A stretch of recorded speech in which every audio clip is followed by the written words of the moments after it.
With the real estate market constantly changing, so do the rules and regulations regarding short-term rentals. Neal and I are here today to give you an update, and we are going to answer many of the questions that we get asked from our clients looking to invest in short-term rentals here in our greater Palm Springs area. Let's get right to it. The first question that comes to mind is what determines a short-term vacation rental as opposed to a midterm or an annual rental? The number of days for a short-term rental is typically under 28 days or less. Midterm is over 30 days. This could even be a couple of months or even 6 months. And of course, annual is on a yearly basis. As we said, rules and regulations sometimes change in our Coachella Valley, so please reach out to Neal or myself. We're always happy to bring you up to speed. As of this recording, here are the cities that currently allow short-term vacation rentals. Let's start off at the northwest end of our valley in Palm Springs. The city of Palm Springs does allow short-term vacation rentals, but do keep in mind that if a property is in an HOA, then the HOA determines whether or not they're allowed. And there are a handful of HOAs that do allow short-term vacation rentals.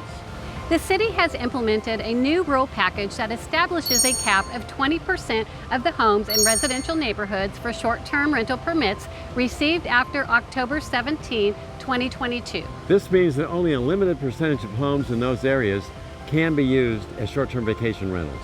There are still plenty of neighborhoods that aren't up to their capacity, so don't let that scare you off.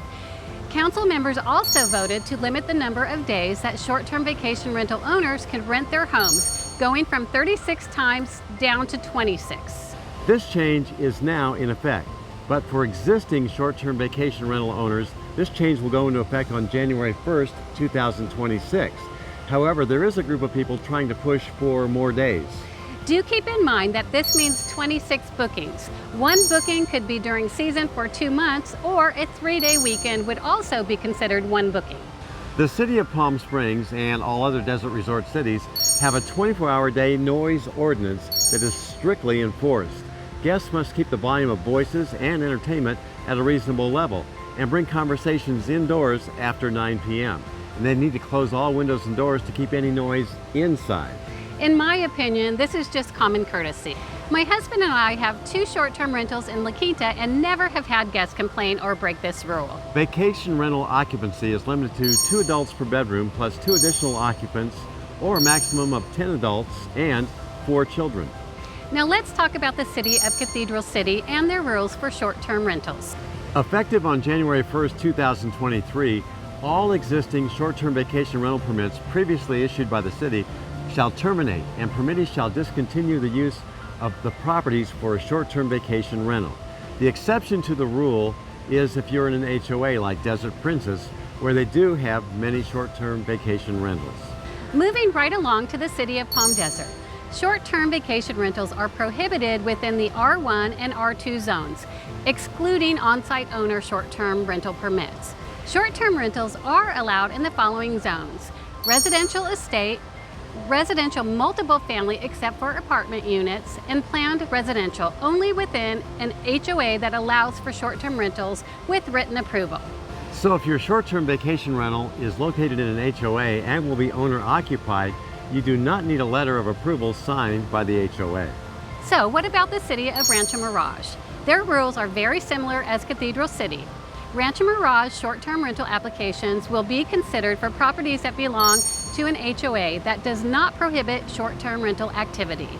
And as far as the city of Indian Wells goes, a property owner wanting a new short-term vacation rental license permit is restricted to a 29-night minimum throughout the year, with the exception of the tennis tournament, which allows for a 7-night minimum 1 week preceding and ending 3 days after the conclusion of the BNP Paribas tennis tournament.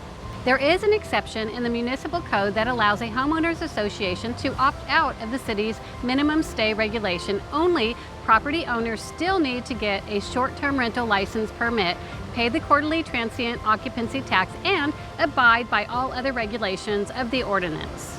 The city of La Quinta is no longer issuing new short-term vacation rental permits unless the property is located within a village commercial district zone, within a tourist commercial district, or within a residential project within a development agreement with the city, or a conditional approval attached to any entitlement approved by the city.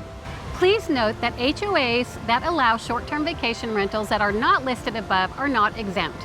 There are 13 commercially zoned areas that do allow short-term rentals. Existing short-term vacation rental permit holders can continue to operate as long as their permit is renewed before the expiration date in accordance with the La Quinta Municipal Code. Now, Kim, how about the City of Indio? The City of Indio does allow short-term rentals. However, if the property is in an HOA, then the HOA is the one who determines if they are allowed or not. And we also want to mention the City of Bermuda Dunes, which is an unincorporated area of Riverside County. Bermuda Dunes does allow short-term rentals with the exception of Bermuda Dunes Country Club. And the City of Coachella also allows short-term vacation rentals, as does Desert Hot Springs. Keep in mind that HOAs determine whether or not they allow them. Often we get asked if short-term rental permits are transferable. Short-term rental permits are not transferable to another person, entity, or accessor parcel number, or to another property owner.